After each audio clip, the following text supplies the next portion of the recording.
Yewe ingane zawethu impela ngokukholo kuveza uKing Cebisa eveza ukuthi uDr Mabelengo waza mbamthenga ukuthi ke ahambe ke ayoticelela phansi ke isithunzi sika Dr Khehlelezi. Kanti ke uKing Cebisa ukuthi ke wenqaba ngoba cha impela ke uyamazi ukuthi ke uDr Khehlelezi ke umuntu ke onjani. Kanti ke ingane zawethu impela kube seqhubeka ke eveza ke nezinye ke ndabona ke eveza uba yazi ke impela ke uDr Mabelengo kuyashesha kokukhohlwa ke ngoba ke impela uDr Khehlelezi ke wakwamboleka imoto phana kuDr Mabelengo waphinde futhi wamnikeza ke nayo ke ihike phana ke emotweni ke yakhe.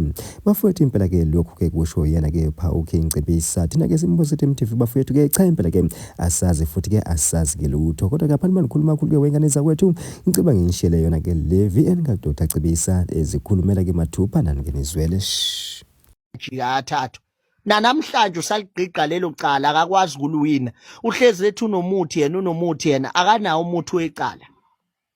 uMabelengo wazama ukungifumbathisa imali nakhona esebenzisana nezinye inyanga ukuthi wafanele ngixabane noKhehlelezi angihlambalazi uKhehlelezi angizange ngize ngimhlambalazi uKhehlelezi kodwa uKhehlelezi ngendlela anenhliziyo enhle engakhona uyena omboleke ngisho uOdi ucela ngisho ulift kuKhehlelezi akasamtshela iqiniso uKhehlelezi ukuthi ngaye ngazama ukuthenga lentwana ngathi kulimazi. Wayefuna ukuthi abe phezulu kwaKhehlelezi wazama ukunika mina imali wathi angixabane angidicilela isithunzi sikaKhehlelezi phansi la kwi-social media. Uyena ke lo wangitshela ukuthi uKhehlelezi ubhekane ngene esigodlweni. uMabelengo yena lo namhlanje uyena ocela ulift kuKhehlelezi uyashesha nokukhohlwa lo mjito unezibhadi